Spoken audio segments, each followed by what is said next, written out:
Welcome to She's Healthy, a podcast for ambitious women on their journey to become the healthiest version of themselves. I'm your host, Lori Aikman.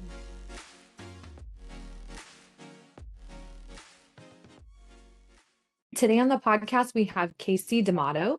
Kasey is an accomplished business advisor and executive life coach with 20 years of experience as a high-achieving professional across multiple industries. She began her career in pharmaceutical sales, later launching an aesthetics division of a dermatology practice as a board-certified dermatology PA. Kasey went on to found a global skincare brand and then launch and expand her online coaching and consulting business, and later divide it into two independent companies. Simultaneously, she developed a multiple seven-figure real estate portfolio across the U.S. while maintaining a happy marriage and traveling the world with her husband. Despite major setbacks with her own emotional health and significant business challenges at times, Kasey has developed a deep understanding of what it takes to overcome overwhelm and stagnation, gain complete clarity, make difficult decisions, create a short and long-term step-by-step plan, build effective teams and systems at work and at home to achieve million-dollar success, along with balance and fulfillment. On a mission to impact 1 million entrepreneurs and high achievers, Kasey aims to provide easy to implement mindset strategies, unique proprietary business tools, and clear roadmaps that intentionally align business and life to show people that building their dream lives is more achievable than they might think. Wonderful. Awesome. I'm so excited to unpack all this and just hear your story. Kasey, welcome. Thanks for having me, Laura. I'm excited to be here.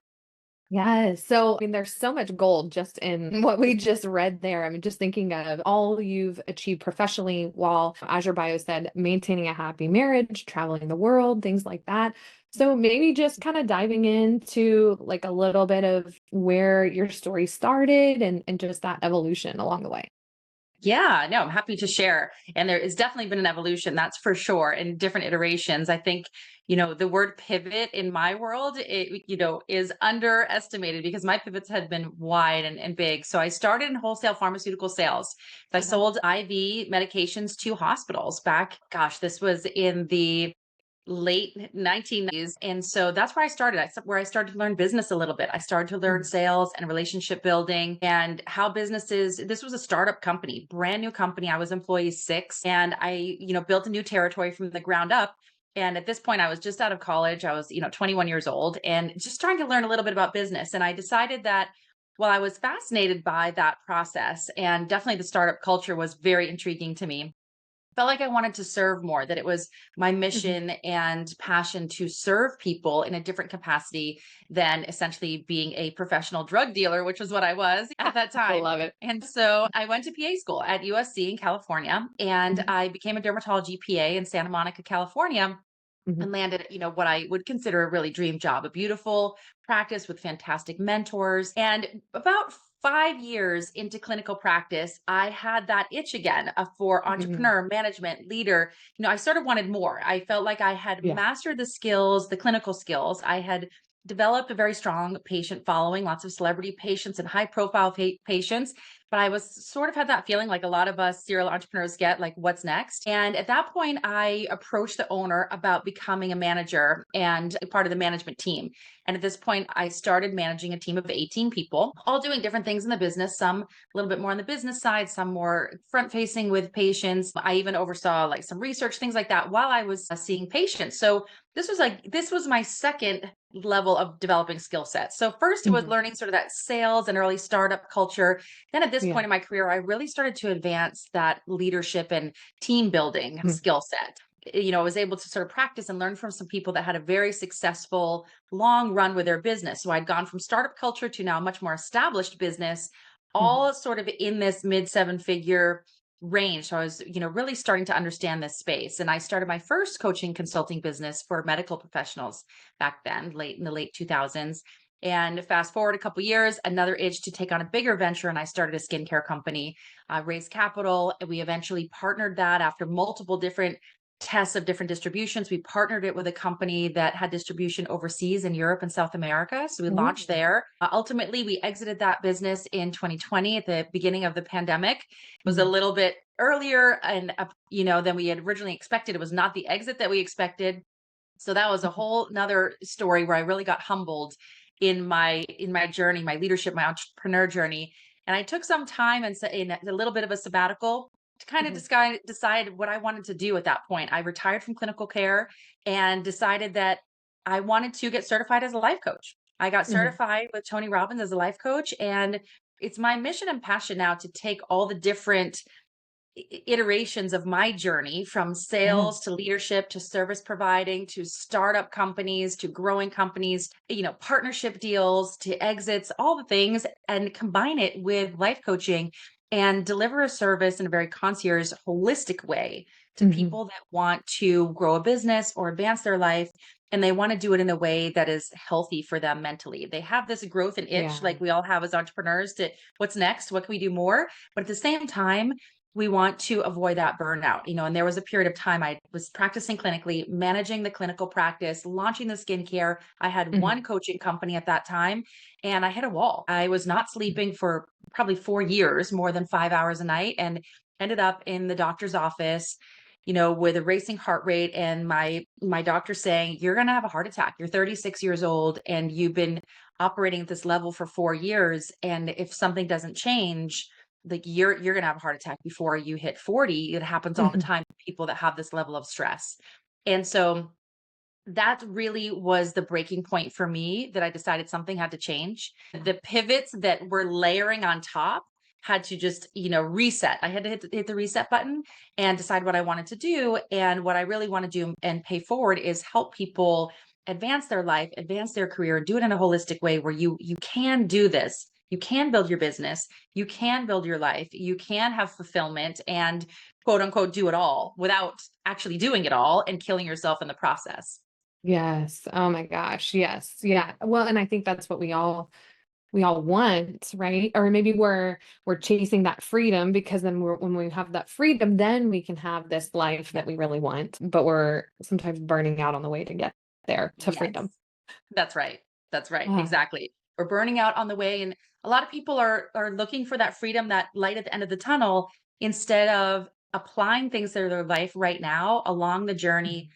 as they're moving. Now I always make sure that I'm changing something about my life every 90 days to 6 months. Mhm. Something is different or new that is related to the long-term vision. Because if you continue to wait and hustle and grind for that one day, it will be different. One day it will feel free. One day it will feel lighter. That day doesn't really come. And, Mhm. even in that, when you perceive it is there, I had took that sabbatical. And even then, after about 6 months, I was back to what's next. So we're Mm. just ingrained, it's hardwired in our blood for those of us that are high achievers. No matter what, we're always going to take on more, even in Yes. the times of sabbatical and the quiet times. We don't stay there very long. And Mhm. so I think it's really important for people to implement parts of their vision board, parts of their dream life right now. So if Yeah. your dream life is more travel more now. Travel Like, why now. aren't you doing that? Right. So Mhm. I'm a big proponent of taking pieces and elements of that long term perfect dream life and starting to build it right now simultaneously while you are pursuing your career dreams, your business dreams, whatever it might be, so Mhm. that you're actually appreciating the benefits for your lifestyle along the journey. Yeah. Oh, that's so good. That's so good. Right. Right. What is the saying? Like your habits determine your reality, or I'm Yes. not thinking of the right wording right now, Yes. but yeah, if you're going, well, one day life will look like this, but I'm going to continue building this way. Exactly. We're Exactly. not going to get over here, We're never how going we to get think over we there. are. Exactly. You have to step into one of the things I learned. It's very uncomfortable, but I still have to remind myself now. You have to step into the person that you want to be in the future right now, way before you think you're ready for it. Mm. You have to become that person and own that identity before you Yeah. feel ready for it. Because Yeah. once you do that, as uncomfortable as it is, that identity, that new version of you will start to manifest itself. And so Mhm. most people wait too long and they're still doing those habits. They're still trying to juggle all the things, or they're Mhm. still trying to take on every single thing. And they're thinking the one day it will be better. But it's not going to change unless you change something today. You take something off your plate, you eliminate something, pivot something, and you Mhm. add in something that is leading to that perfect life, or you're devoting time in a way that's going to build to that perfect life, that holy grail that you're working towards. Yeah, yeah. So what's if you don't mind giving maybe an example of something you've done? I think I felt that way of like, I remember even just the way I explained what I do. Sometimes when I didn't really feel that role, but I was like, I'm just gonna Yes. say it. I'm just gonna Yeah, say it, exactly. you know. But maybe Exactly. what's an example of, or something you coach a lot of your clients through of like a step like that? Like getting to that next step. I always tell people to introduce themselves as their future you. Mhm. So, for example, right now, I will say I'm an author. Now, technically, I've authored articles that have been published, but not a Mhm. book, but I'm writing a book right now. But Mhm. I introduce myself, I put on my LinkedIn profile that I'm an author. So, yes, I have Mhm. authored published articles. So it's all truthful. But the book is in the process. But I say that, I'll say that for as long as it takes until the book comes out, because it holds me accountable to Mhm. publish the book that I'm working on. And similarly, so I've worked with a client who is a financial advisor. And Mhm. her vision is to be the top female financial advisor in the country. But she's earlier stage in her business growth, and she's kind of just starting out. She joined a firm. She's the only woman in a group of men. And so Mhm. she can sometimes feel a little imposter syndrome as she goes to these events. And she was invited to speak in an event. And I said, how about when you introduce yourself, you say, I'm the top female financial advisor in the country? Like, why not? Just own it. Just say it. Yeah. And so, we kind of practice, in our sessions, and we practice role playing for that, so that when she went to this event and she spoke, it was a group of women financial advisors, and she nailed it. And she's developing this Mhm. whole community of female financial advisors that are all supporting each other and growing together, Mhm. because it would have been very easy for her to kind of sit in the background or still be intimidated, when Sure. she's early in her career, rather than just go in and say, yeah, my vision is to be the top female financial advisor. So I'm just going to own that title right now. Why not? Mhm. And so, that's another example of, before you're ready, own that identity. And now she has a Mhm. big community of financial advisors all supporting and growing together. Just like my book is in the works, right? And it's gonna come out in Mhm. 2025. So if we own this identity before we are ready, and we say it out loud to other people, to Mhm. strangers, and we just say it as part of our regular conversation, people are like, hey, what's up? You're like, I'm writing a book, I'm going to publish it. Yeah. It's coming this year, even though, I've written chapter one and that's it of the book, but I'm going to Yeah. say that and hold myself accountable. And so I think that's what I really encourage people to do, myself and my clients, is own Mhm. that future you right now. Say it out Mhm. loud every single day, to family, to friends, to strangers you meet on the street. Mhm. Say it as if it's done. Like, of course it's done. Of course you are Yeah. the best in your industry. And of course you will publish the book, launch the podcast, right? It's already happened. Like, if it's Yeah. on the board, it's happened. And so you have to say it so that you start to train your brain to believe it. So good. So good. And I always like want to look at the science behind things, but I think that too of when our brain is thinking that future reality, then we see opportunity, Yes. we start seeing opportunity for those things to Yes, unfold and come to fruition. definitely. Oh, I love Yes. that. Yes. Is that part of your, you kind of have you mentioned just a specific way, or a different way that you coach people. Is that, just want like one of the examples of how, just your style and your process being different from maybe some other life Yes. coaches that are out there?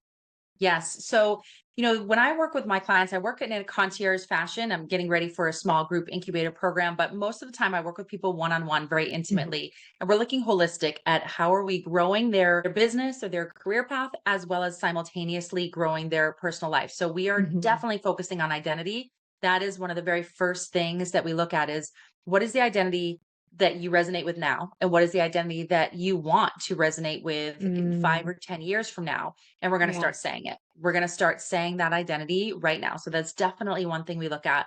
Second is we map out some numbers. So we look at the calendar. So we're always looking 5 or 10 years in the future of what do we want the business to look like, the career to look like, and the personal life to look like. And then we're always reverse engineering. So I look at money, I look at time, and I look at fun. So we're looking Mm. at what do we want financially in 5 or 10 years with the business, with the career path, and what are the steps that we need to reverse engineer to make happen this year. They're going to get us one step closer to that 5 or 10 year goal from a financial standpoint. Then we're Mhm. looking at what's the perfect balance of time. How do you want to spend Right. your week? We all have about 80 hours in the Mhm. week that we are awake. How do you want to spend those hours between professional activities, between your family time, between hobbies, recreation? What is the perfect scenario there? And let's reverse engineer. How are we going to start to implement some of those things now? What are we going to remove off your calendar Mhm. and free up space? And what are we going to replace it with?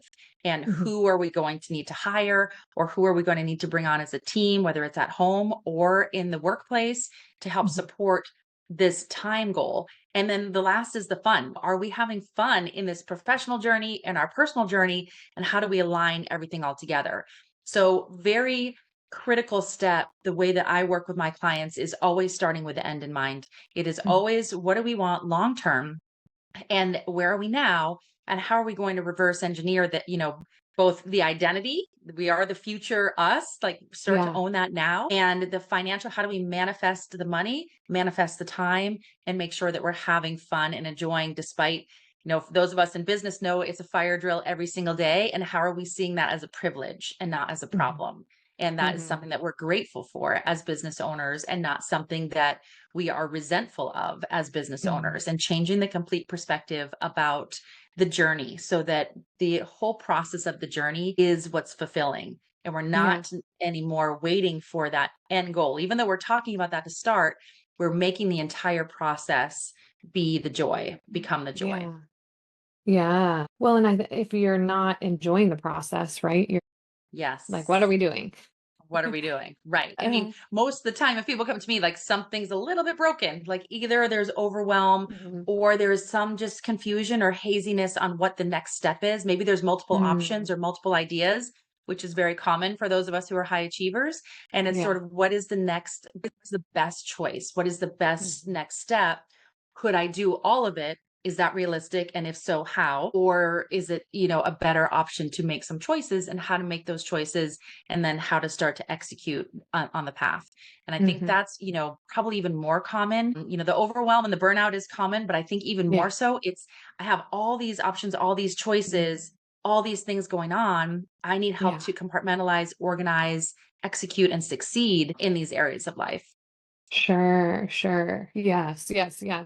Well, and yeah, knowing, I think, yes, as if somebody is an entrepreneur wanting to do all the things, right? Yes. I Yeah, think exactly. I can be guilty of that. Like, Yes, squirrel, I should write a book and a pot, yeah. exactly. And do everything Exactly. at one time.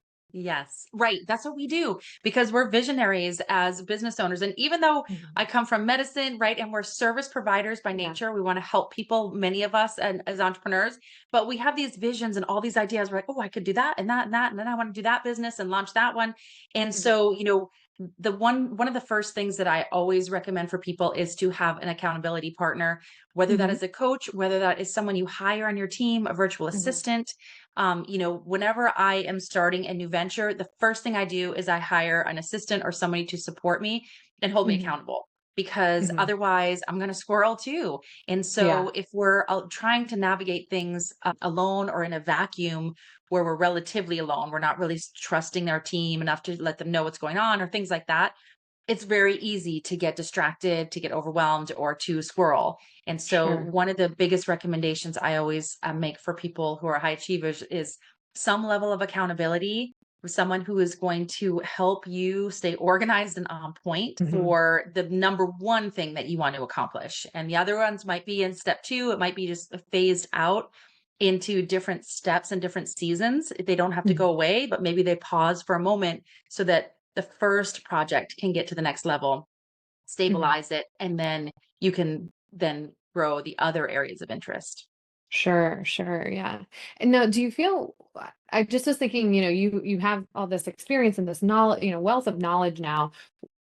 What, and you had a client maybe that was earlier, the financial advisor, just somebody that's maybe is really ambitious, but early on in their career, like what advice would you give to somebody, that they can learn some of these lessons now rather than getting to a point where they're, kind of drowned in, I don't know, they build a business Right. around themselves and, that sort of thing. Right. I think, if you're starting out and you're early on, I always recommend a couple things at the beginning, which is making sure that your business model is healthy. So if you're starting a business, make sure your business model is healthy, meaning that Mhm, it's structured in a way with enough profitability that you're going to be able to hire some team members. That's what the name of the game is that the fulfillment is going to come with building the team and building the process. It doesn't sound sexy and glamorous. It doesn't sound mhm, like that's so fulfilling, but the reality is, if you're trying to bootstrap and solopreneur for a long time, you are your own boss and you're working for mhm, the worst boss in the world because that boss is overwhelmed and exhausted mhm, and alone. And, it's very challenging. So when you're first mhm, starting out, my recommendation is make sure your model is healthy. Focus on your sales process and generating mhm, revenue as quickly as possible. Don't get distracted by branding and by doing research on your product or service. mhm, Get something out there that helps other people, that is relatively simple and easy to deliver, doesn't require a lot of R&D or a lot of investment upfront, mhm. and then get out there and start doing it and get Yeah, yourself to that first six-figure mark as quickly as you can. Hopefully you can do sure. that within a year, and then start to get at least a virtual assistant or some support. Start layering the team as soon as you can afford to do it, so Mhm. that you can then focus on the things that you do best, which is the vision. Maybe you're the service Yeah. provider, maybe you're the front facing, more on the marketing side of things, and somebody else is delivering the service like an agency style. But depending on the business model, the name of the game is how quickly can you build your team.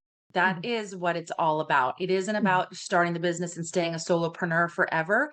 I call that the embryo business, and embryos require a lot of energy and attention from the mother, mhm. right? They're basically kind of sucking all the blood from the mother, right? And they're using Yes. all the energy. And so if you stay in that embryo stage, it's going to be a hustle and a grind, and it can lead to overwhelm and burnout, and you thinking like, I didn't think it was going to be like this. Mhm, So the name of the game is business model, and financially, it's that your sales process to get yourself to that first six figures, second six figures, and get mhm. some support, even if it's just a little part time.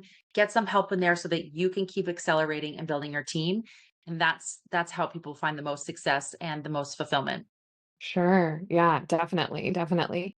And speaking of that, what did that, at least I have the back knowledge, but just you kind of alluded to exiting the skincare business early. But did that really come from your own season Yeah. of burnout, or what It did. did? It did. Yep. So when I started that business, it always had a 10-year plan in my mind. Mhm, I always knew that it was 10 years, and even we raised some capital from shareholders, and it was always a 10-year to 12-year exit plan. Now, nobody obviously could have predicted the pandemic would, mhm, impact things. And so this particular business went through multiple different iterations. It was, when I developed it, my vision was for it to be the first natural skincare to be dispensed by physician offices, because I mhm. come from a medical background. So that was Yeah. a model that was very familiar. I started in pharmaceutical sales, then I became a dermatology PA. Like, this was the model that I really knew. I really Yeah. understood how to distribute, how to sell to physician offices and distribute through medical practices. Well, that model ended up proving to be much too expensive because we had Mhm, to hire a sales force. We had about 5 or 6 people across the country. We had to pay for their car allowance and samples and, mhm, all of their benefits and all the things. So that was extremely expensive. It was not sustainable for us as a mhm. very early stage, even though we'd raised some capital. It's not sustainable. So we switched Sure. and we started to just navigate the online space and sell online. But we did have some manufacturing. Some of the packaging came from overseas. And Mhm, when the pandemic happened and mhm. the supply Yeah. chains basically from overseas Everything. got shut down, it Mhm, became very challenging for our operations to manufacture products. And this business was designed to continue to raise capital to grow marketing. And at that point, it was impossible to raise capital at the mhm. beginning of COVID. So we had to make some hard decisions. Although we did have a distribution partner overseas, they were having trouble selling because they couldn't get products. It was all, the logistics became very complicated. So we had to make some Sure. hard decisions to eventually we merged that company, or we We essentially sold it in a licensing and royalty deal with somebody else. We still have Mhm. some equity with the new owners, and it's kind of structured in that way. But it was not Mhm. nearly the exit that we originally thought. And so that was a very humbling experience, right? Mhm. Because we had shareholders involved. Like there definitely was not the return on investment that Mhm. anybody expected, barely anything. And kind of as business owners, we say, "Oh my gosh, what a kick to the gut about this Mhm. venture." After other areas of my business journeys that have been quite successful, so two coaching and consulting businesses that I own, helping grow the startup pharmaceutical as well as medical practice and, Mhm. this one venture, like, man, like, what did I do wrong? How, like, what this failure felt so heavy. And, Mm. I thought about it and it took a lot of deep soul searching and a lot Mhm. of listening to some big power players like Gary Vee and, oh Mhm. my gosh, some people like Damon John and people like this. And the more you dive deep into people that play in the entrepreneur space in big ways, you start to see, guess what? Everybody has had a failure along the way. And when you have those failures, you learn, you look back at them and you say, wow, what could I have done different? What would I have done different? There are things I would have done different with the manufacturing and distribution, obviously. The whole sales process and the way that we were selling, I probably would have approached that differently from day one. And Mhm. so there are so many different things. And on to this day, I much prefer service-based businesses to product-based businesses. The inventory and the supply chain, kudos to anybody out there who has a product-based business. And I have some colleagues who do very, very well with product-based business. But one thing I learned from my experience is that my personal sweet spot is definitely in the service-based business. Mhm. So going from that original sales to launching the aesthetic division to two coaching and consulting companies, definitely my Mhm. area of expertise is service. And that's just Mhm. ingrained in me. Product-based businesses, are just another beast managing the inventory. So you learn those things along the journey. And, Mhm. people will say to me now, can you coach me starting a skincare company? And I say, no, I'm not coaching Yeah. on skincare or beauty. Those are very competitive markets, or fashion, very competitive with marketing, and kudos to everybody that, it has great success in that area. Lots of people do, but I Mhm. stick to my lane, which is service providing. And so I think when people have failures, it's just important to accept that it's not as much of a failure as a learning opportunity, and Mhm. B, an opportunity to pivot to something that is more aligned with you. And so when I'm Yeah. working with clients now that are going through this season of pivoting, I always remind them this is not a failure. Even Mhm. though this year your revenue might feel lower than last year, this is a realignment and a pivot and a new iteration of you as a leader and a business owner, and we're realigning and repositioning for something bigger and better. And that's really important, I think, for people to digest, is that no matter what feels like the biggest crash and burn, it is not. It is a learning opportunity and a pivot. And I promise you, every other successful business owner has gone through those seasons that have been a learning opportunity and a pivot. And if you change your mindset, it's especially important for high achievers who are very success driven. The best learning opportunities come from those dark times and those Mhm. big times that feel like a failure at the moment. But when you look back, you think, oh my gosh, if it hadn't been for that experience, if it hadn't been for my board of advisors in that Mhm. company and some of the shareholders that were coming from big investment firms, I would not know anything about KPIs. I would not know anything about how to build a business and scale it, raise capital, licensing and royalty deals, partnering. I wouldn't know these key metrics. I wouldn't know how to change distribution. All these skills came from that Mhm. experience. And so now I look back on it and I'm grateful for it. I don't think about the dark time. I think about what an honor and privilege it was for Mhm. that journey. And now I learned a lot and pick myself up, dusted myself off. And here we go, pivoting and moving on to help others. And I still have two coaching and consulting businesses that are thriving and doing very well as balancing with passive real estate investment as well. So everything works out. You just keep going, one foot in front of the other. Keep Mhm. going, keep building your empire, your net worth, and balancing your time. And you're going to look back on those times and you're going to be grateful for them. Oh, I love that. Now, do you find is that who some of your clients are? Are they you find it's somebody who's going through a season like that that's reaching out for help, or Who is your ideal client? Yeah. Yeah. So usually I work with business owners that can be anywhere from mid six figures all the way up to about 5 million in revenue. So Mhm. anywhere in that stage, mostly service providers. I have one that has a little bit of product, but mostly service providers. And most of the people will reach out to me because they feel stagnant and they feel Mhm. alone and they feel like they want more. They want to take their business to the next level and they want a partner there next to them, an accountability partner to help not just bounce Mhm. ideas, but to build the model. So to Mhm. build that forecast model with them, to help them build the team that can help take them to the next level and help Mhm. them reallocate their time in different ways so Mhm. that we can take the business from where it is now, which they've done a great job to get it to this point, but now they've hit a sticking point of, okay, how do I get it to the next level? How do I grow this this machine to the next level and how do I have a life? How does this not take over Yeah. 24/7? Mhm. In the process. And so most of the people that I'm working with, we're working on mindset, stepping into that new Mhm. leadership version of you, of us, the 2.0 of all of us. So Mhm. starting to step into that, starting to look at who are we going to hire and or fire to Mhm. position ourselves for growth. What metrics are we looking at for each team member as well as the business so that we know if we're looking at these benchmarks every single month, these numerical numbers, we know Mhm. the business is going to hit the ultimate goal that we want. And we're finding some of the systems so it's more streamlined, less time intensive, less surprises, minimizing the fire drills as much as we can to Sure. streamline things. And at the same time, making sure that there's time for family and fun and travel and stimulating our Yeah. brains in other ways outside of business.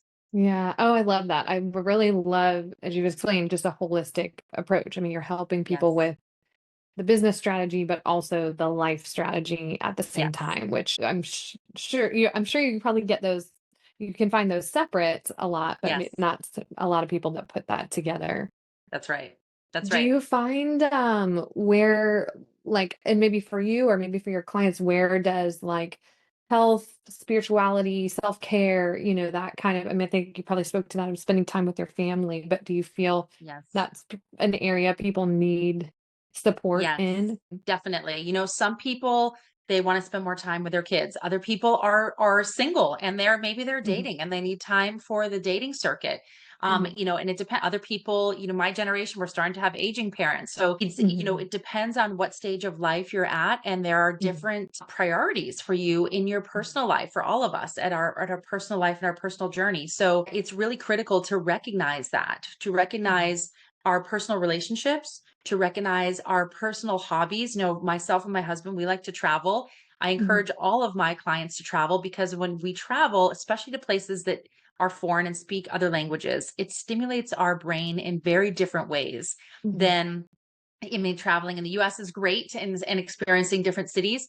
But if you have the opportunity to go someplace that there's very much a different culture, different foods, different language, all of a sudden you're starting to pick up some words. And maybe you're a little Mhm. Spanish or maybe a little French, whatever it might Mhm. be. You're testing some new foods, you're having some new experiences, things smell different and the culture is different. And your brain is recognizing that you can do hard things. You're like, wow, I went on this Mm. 5-day trip Yeah. to Mexico and I can speak 10 words, Spanish words, right? And so you come back and reinvigorated and supercharged that your brain has now recognized Yeah. like look what I can learn in a very short period of time and Mhm. it's a whole new foreign culture which is what it feels like in business. Sometimes every day feels foreign, like we've never Yeah. experienced this, so now what? And we come back supercharged from things like that. So when it comes to the balance part of things, it's definitely personal relationships, 1000% hobbies, or something where you're learning something new Mhm. that is outside of business and you're stimulating your brain in a different way. Maybe it's a little more creative. Mhm. Maybe you like to paint or do something that is very much a creative outlet compared to your business. Or maybe it's a sport. Yeah. My husband and I are playing pickleball right now. We're terrible at it, Yeah. but we play. Picking up these things is so important as well as, a little daily gratitude. When we play pickleball, we Mhm. say simple things like, wow, I'm so grateful that it's a beautiful day, or the rain held off until noon. Mhm. You start to say things in gratitude training of your brain so that Mhm. in business you can start to train yourself as well to see the bright side of the day and Yeah. not focus on the problems of the day. And so these Yes. other experiences are really important. And as I'm developing my being my group program now, one of the four core pillars is the work-life balance and the self-care. What are you doing for yourself? Yeah. Reading, learning, Mhm. meditating, breathing, massage. I have a sauna in my home here in our beach house in Maine, and that we spend time in. And I just, kind of meditate and decompress in the sauna. So, Mhm. what are the things you're doing to quiet your mind? What are the things you're doing to stimulate your personal relationships? Yeah. And what are the things that you're doing for creative outlets, in addition to the other pillars that we're going to focus on that are business, that are where our high achieving Mhm. brains go? And how are we balancing all of that? Because it's critical to have that holistic, well rounded. We're human beings, Yes. we're not business machines. So it's Yeah. really important to balance all of those other human elements. Yeah, so good, so good. And that just makes me think of I was talking, you and I were talking before we hit record. I did a talk for some nurse practitioners and PAs yesterday at UCSF. And one of the things we were talking about burnout and just, yeah, some of those holistic Yes. things. And really, it's interesting. I found this kind of on a case by case basis, but just with some of my clients, once we got them, you have to think about burnout being right, sympathetic nervous system is being triggered, Yes. right? You're in fight or flight. You can't think creatively in that No, place, right?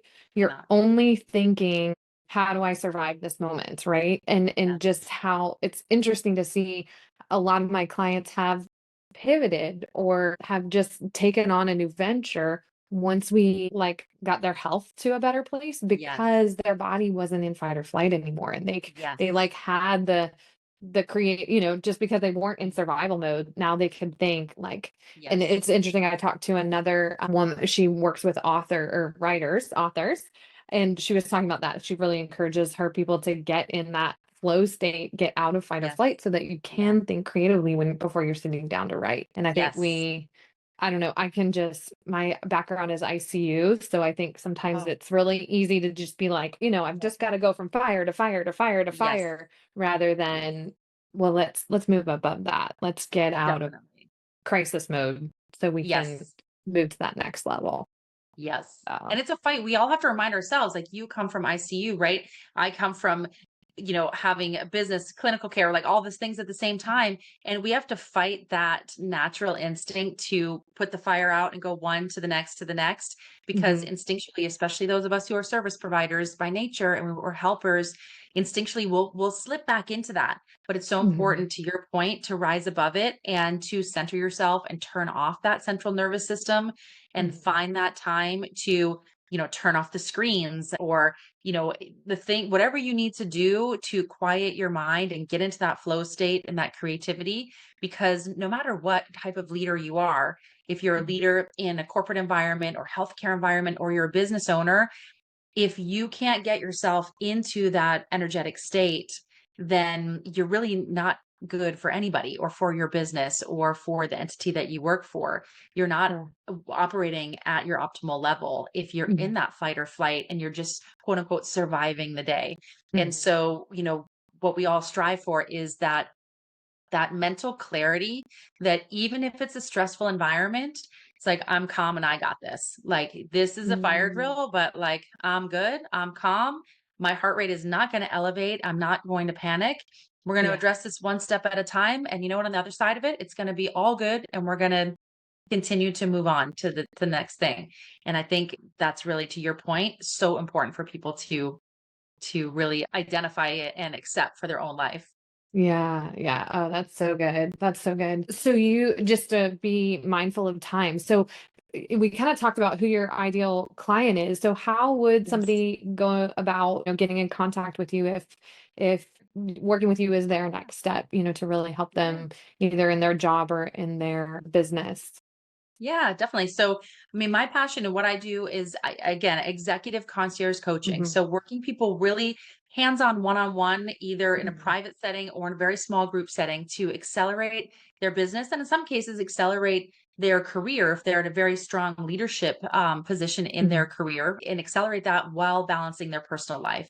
So, money, time, and fun. That's what it's all Hmm. about, and what I want for all of my clients. And so, reaching out to me on Instagram and LinkedIn at Mhm. Kasey D'Amato is where you can Mhm. find me, as well as my website, KaseyD'Amato.com. I Yeah. have a great time blocking tool. I'll send it over. You can link in the show notes, time blocking for success, that can help people organize where you want to focus time and energy, both in your business and your personal life.